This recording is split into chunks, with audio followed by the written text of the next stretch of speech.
La palabra códice viene del término latín codex, que significa libro manuscrito, y se utiliza para denominar los documentos pictográficos o de imágenes que fueron realizados por los indígenas de México y América Central. Grandes civilizaciones de Mesoamérica, como los mayas, aztecas, mixtecos, zapotecas, otomíes y purépechas, entre otros, registraron sus conocimientos en los códices desde épocas muy remotas. La información que estos proporcionan permiten apreciar los diversos aspectos culturales, sociales, económicos y científicos desarrollados por los pueblos antiguos.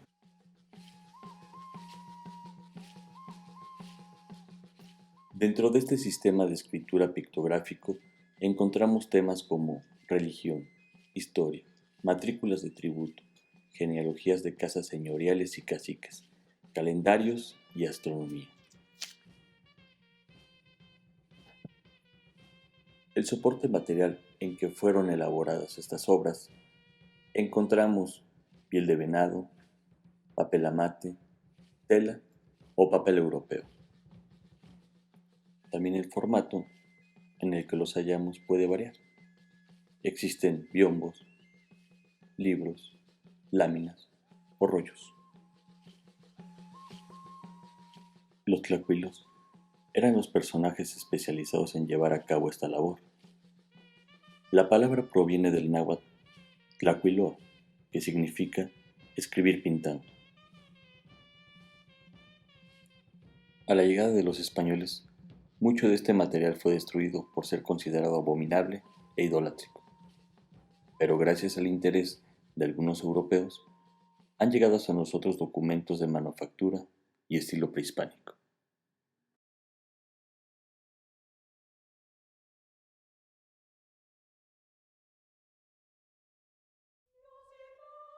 Se consideran códices coloniales a los documentos producidos posterior a 1521 hasta entrado el siglo XVIII. Estos contienen elementos iconográficos tomados de grabados, pinturas y emblemas europeos, iniciándose así un interesante y complejo proceso de mestizaje iconográfico.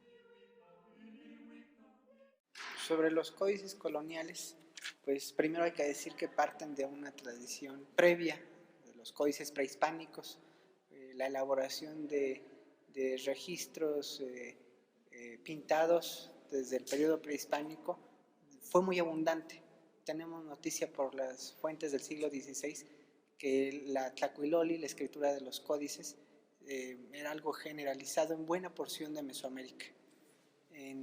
Existía una convención plástica para registrar asuntos muy diversos relativos a la cultura mesoamericana, y esto no se rompió con la conquista, se vino a transformar, porque si bien la conquista provocó la destrucción de la mayor parte de las pictografías prehispánicas, solo nos quedan alrededor de 15, más o menos 15 de indudable origen prehispánico. En el periodo colonial se elaboraron otras. A un primer momento donde los mismos conquistadores vieron con miedo los registros indígenas por ver en ellos elementos de idolatría, lo que ellos consideraban elementos idolátricos, y se hicieron grandes quemas en el centro de México, en el área maya son famosas estas quemas de libros. Muy pronto también cayeron en cuenta de que si no hacían uso de estos papeles, de estos libros, como ellos los españoles equipararon los códices a sus libros, pues no iba a ser posible una conversión firme. Y entonces los mismos religiosos mandaron a hacer documentos para entender, por ejemplo, cómo funcionaba el calendario de 260 días, cuáles eran las fiestas del año. Tenemos el Códice Borbónico, por ejemplo, ya un documento colonial elaborado para ese fin. Pero los religiosos no fueron los únicos. A nivel administrativo también se vio el potencial que tenían los registros pintados en los códices para dirimir de mejor manera sobre los distintos asuntos relativos a tributos, a impartición de justicia, bueno, a muchos temas de la administración colonial. Y desde épocas tempranas los virreyes ya recomendaban a sus sucesores que cuando hubiera que atender un asunto que solicitaran pinturas, que solicitaran las pinturas de los indígenas. Y, y entonces la aceptación del códice como una prueba legal, como un documento equiparable casi como a documento notarial, hizo que proliferaran, que se produjeran en gran cantidad.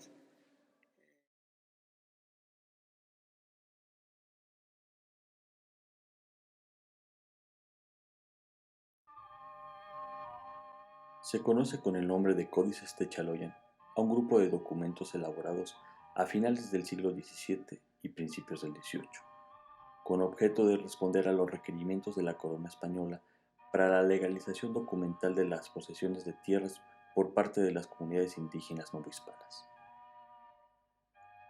Donald Robertson, uno de los principales investigadores de los códices Techaloyan, fecha su manufactura entre 1700 y 1743. Actualmente, se tienen registrados dentro del catálogo 57 documentos Techaloyan. Sin embargo, sabemos que únicamente son 43, por haber sido seccionados algunos de ellos.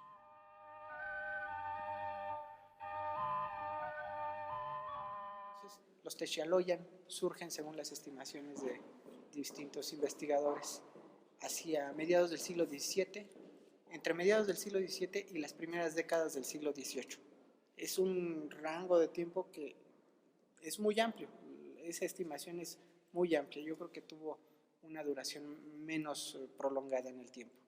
Y la otra es que surge sin prototipos, no hay un documento de origen que diga uno de aquí copiaron el resto.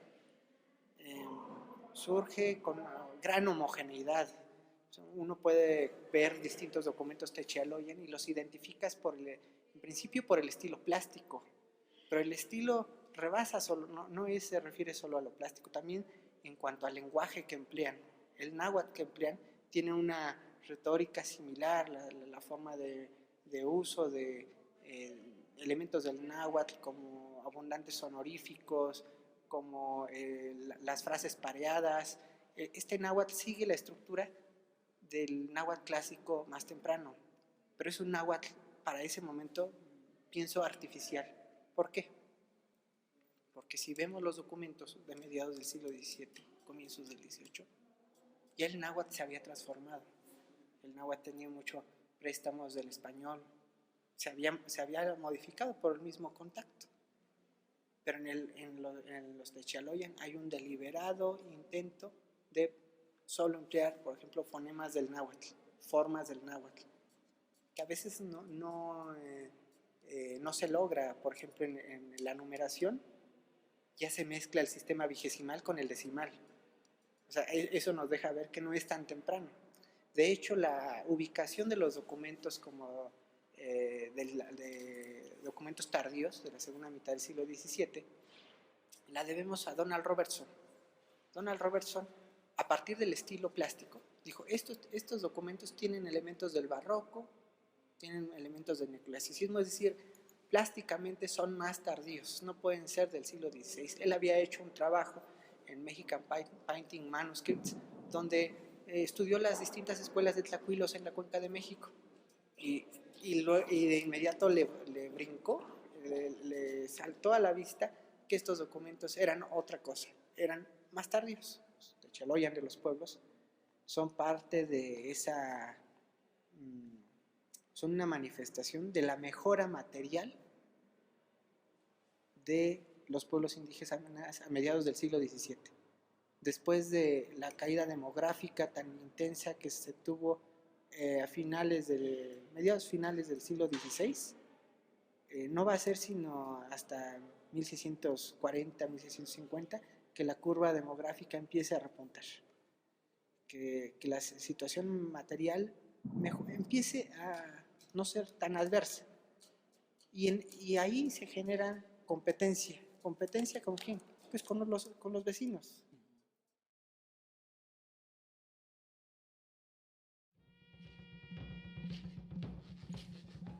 Hoy en día, existe quien pretende desdeñar el valor etnohistórico de algunos documentos realizados en la época colonial, argumentando que la motivación de su elaboración era hacerlos pasar por manuscritos más tempranos. Desde finales del siglo XVII, muchos de estos documentos fueron calificados como falsos o apócrifos. Algunos investigadores proponen la existencia de un taller itinerante encargado de manufacturar estos documentos para los pueblos que los requirieran. Sin embargo, analizando detenidamente la plástica y la escritura, podemos determinar la participación de diversos artistas. Y Stephanie Wood encontró un documento, publicó en Estudios de Cultura Náhuatl, sobre un personaje, don Diego García de Mendoza, un arriero de medio tiempo, noble del área de Hidalgo, de Tezontepec, cuya familia tenía pretensiones señoriales acá en la Cuenca de México. Ellos anduvieron muy inmiscuidos en elaboración de documentos, cartas, títulos, en fin. Pero don Diego estaba preso en 1705, acusado de falsificar documentos, entre ellos el Códice de Tototepec. Y don Diego nunca aceptó que hubiera falsificado nada, dice que esos documentos los encontró en el tapanco de su casa y amablemente los andaba pues repartiendo a la gente que estaba necesitada de un documento. Pues fíjese que encontré el documento de su pueblo en mi tapanco, ¿no? Bueno, quién sabe cómo habrán llegado al tapanco de don Diego, pero sí le creo que no lo hizo. Si es correcta nuestra identificación de que uno de los documentos que tenía él en su poder era el de San Pedro Tototepec, el de San Pedro ya tenía un trasunto por allá de 1648. Él estaba preso en 1705. Así que o lo hizo cuando iba en el kinder, o tal vez fue elaboración tal vez de su familia, alguien dentro de la familia de don Diego, ¿no? Pero don Diego no es el autor de ese documento en particular. Sin embargo, es interesante la pista de cómo él estaba redistribuyéndolo, ¿no? Cómo salió de Tototepec y llegó a manos de don Diego, pues todavía no lo hemos podido determinar. Pero apoyados en la acusación a don Diego también se dice que son falsos. Y no me parece argumento suficiente.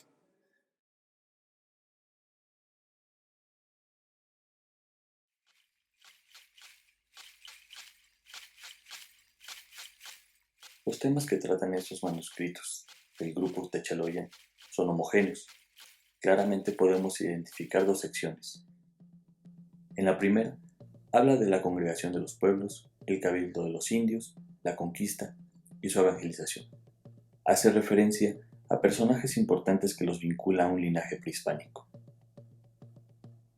La segunda gran sección, y que ocupa el mayor número de láminas, es la delimitación de los linderos y también la mención de las tierras del pueblo.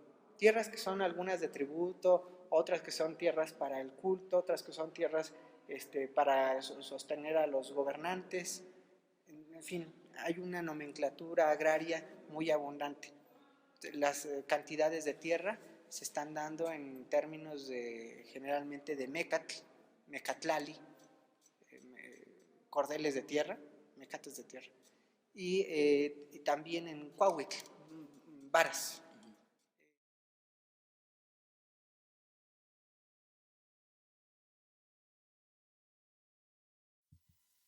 Elaborado en papel amate, con una dimensión de 674 centímetros de largo por 49.5 centímetros de ancho, presenta conjuntos glíficos de tradición indígena, ilustraciones europeas y glosa en náhuatl con caracteres latinos.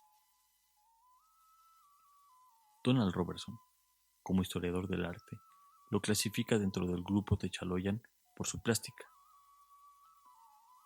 Sin embargo, destaca de los demás manuscritos del mismo grupo.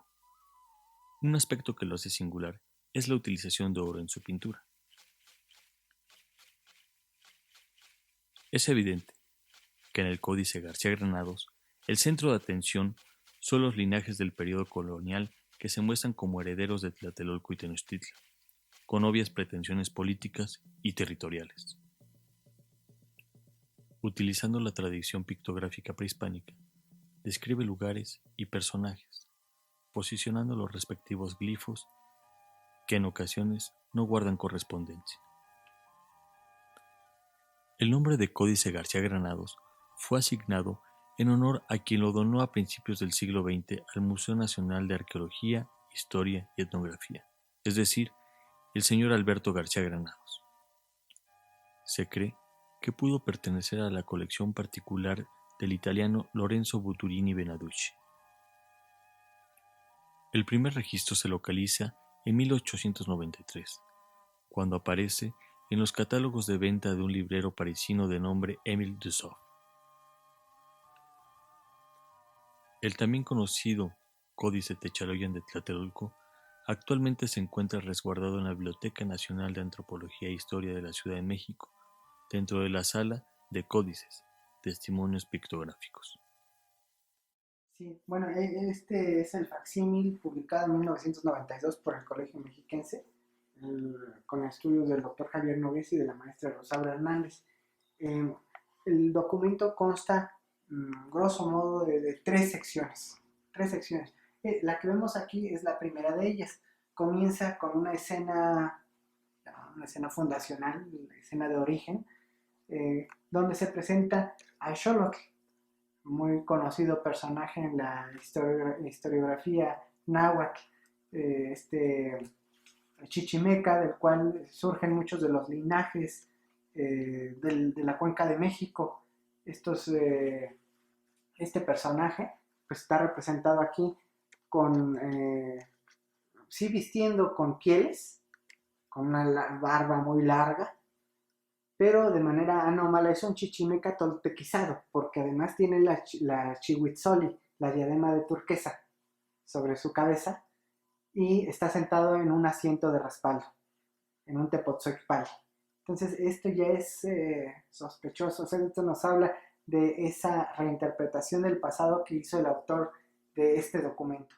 Están ambos tocando este árbol que da origen a una serie de líneas en las que están colocados señores también sentados en tepozhuicpali, que portan diademas de turquesa, que gobiernan, que son gobernantes de los pueblos que ahí están anotados. Está el glifo de cerro y enseguida pues el lugar de donde proceden. Por ejemplo, acá arriba no es un hombre, acá se tiene a una mujer en cuclillas de Temascalcingo, ¿no? Jocotitlán, el señor de Jocotitlán. Toda una serie muy larga de lugares que son de la Cuenca de México y del Valle de Toluca. Algo que llama la atención es la presencia de muchos sitios de origen otomiano. Esto ya lo había hecho notar Nadine Beligat. Ella nos decía que tal vez hubo una reunión de pueblos otomíes, ¿no? Que algo tendrían que haber tenido que ver en la manufactura de estos documentos. Pero sí, nos llama la atención que están muchos pueblos de la zona serrana que separa a la Cuenca de México del Valle de Toluca o Coyoacán, muchos pueblos de la zona serrana y de ambos lados. Se pensaba que estos dos pueblos eran aquellos de los cuales se tenía algún Techaloyan, no necesariamente. O sea, aquí sí hay pueblos que tienen Techaloyan, pero otros que tienen y no están. Decirlo, ¿no? Ven ustedes, hay toda una primera serie de señores que concluye acá. Y aquí es una subsección, parte también de esas líneas rojas, nos llevan a estos otros señores que están representados de forma distinta. Tienen un escudo y una macana, el que se les ha agregado. En la época, en documentos más tempranos, la presencia del escudo y la macana implicaba que habían sido conquistados, que habían sido sometidos por guerra. Estos atributos, es importante la forma en que se usan, porque la chihuitzoli y el tepozhuicpali eran forma en la que se señalaba a los participantes de una triple alianza. ¿Quiénes empleaban estos símbolos de poder? Pues los gobernantes de Tenochtitlan, de Tlacopan, de Texcoco. Y aquí ya su uso se está generalizando a todos los gobernantes de señorías. Muy vinculado el Xihuitzoli con los dioses del fuego, es uno de los atributos de Xiuhtecutli. En un documento colonial tardío como este, pues ya nos habla más bien del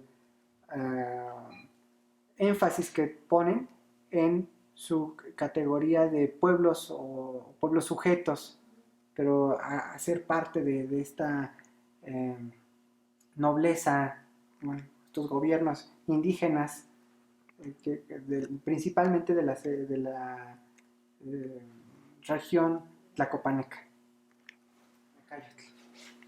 El círculo del Tepanecayotl parece proceder de unos murales que estaban en el Tecpan de Azcapotzalco. Donald Robertson, en su estudio de 1975, anexo al catálogo de códices Techaloyan, abunda sobre este tema para los interesados. Alrededor se colocaron muchos pueblos que en efecto estuvieron primero bajo el control de Azcapotzalco, después de Tlacopan. Lo que notamos es la presencia de heráldica, Castilla y León, muy, muy elaborada, con la corona real en la parte alta, y también otros elementos heráldicos en la parte inferior. Esto llama la atención, una especie de heráldica indígena donde está un macuahuitl, unas flechas y un apastle, bueno, una cazuela, que parece una cazuela. El documento exhibe a personajes vinculados con distintos Altépetl, pero están desfasados. El que lo pintó copió mal. Por ejemplo, aquí dice Coyoacán la glosa, y en cambio tiene el glifo de Toluca. Toluca, de donde está la cabecita inclinada, el verbo toloa, inclinar la cabeza. Y en cambio en Coyoacán, Coyoacán debe de estar me parece que está acá, y tiene una glosa distinta, ¿no? Bueno, pero tiene que ver también con Coyotl. Pero notamos el desfase entre varios glifos de topónimos y los nombres que exhiben. Bueno, después de esta sección que debió de estar pintada en uno de los murales del Tecpan de Azcapotzalco, viene el denominado nopal genealógico. No es una genealogía, es la sucesión de señores que gobernaron en Tenochtitlán y en Tlatelolco. Se muestra como si ambos hubieran tenido un señorío ininterrumpido desde el periodo prehispánico hasta el periodo colonial. Aquí donde está dando comienzo el mapal genealógico, está una escena acuática. Como globulados se emplean mucho para representar cueva. Robert Barlow dice que este es como un Chicomostoc, claro, ya muy alejado de la convención, de la forma de representarlo convencionalmente en documentos más tempranos, pero que este sería Chicomostoc según Robert Barlow. Y de ahí, es decir, en la sección derecha están los señores de Tlatelolco, y en la sección superior o izquierda, como lo están viendo ahorita, están los señores de México. El árbol en Mesoamérica era muy importante. Si nos vamos al Códice Borgia, hay escenas donde del torso de un personaje emerge un árbol o un nopal o un cactus. Son varias cosas que emergen del torso de un personaje. Y luego en algunos Techaloyan también tenemos escenas parecidas. Ahora, aquí lo innovador, árboles genealógicos sí había en el caso de Europa. A veces se empleaban ya no solo como genealogía, sino para hablar, por ejemplo, de las órdenes religiosas. y entonces ponen ahí a San Francisco y de San Francisco emerge un tronco y están ahí los hermanos de la orden, ¿no? Entonces, en ocasiones un referente lo tenemos en ambas tradiciones y es difícil decir esto es una continuación de lo prehispánico o esto es más bien lo retomaron de lo europeo. Hay cosas que convergen temáticamente por el contenido que exhibe, es otra cosa respecto al resto de los Techaloyan. El resto de los Techaloyan están centrados en los pueblos de indios, sean cabecera o sujeto.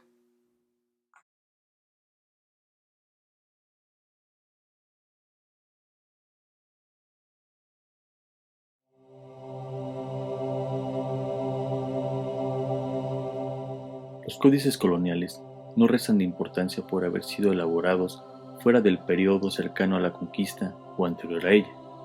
Proporcionan un claro referente del imaginario de la época, retoman pasajes de la vida cotidiana de los pueblos, representan la reconstrucción de una identidad y la imperante lucha por la reivindicación de sus tierras.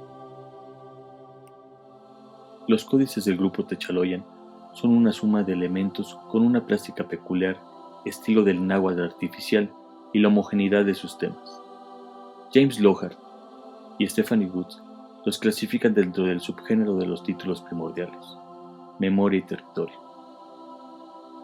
Estos libros son considerados como obras culturales del proceso histórico de los pueblos. En palabras del Dr. Javier Nogués, dirigidas a los estudiantes de la etnohistoria, nos dice que los códices Techaloyan ofrecen una única y valiosa oportunidad de analizar información procedente de poblaciones de antiguos asentamientos, de los cuales tenemos un mínimo de información a través de otros documentos.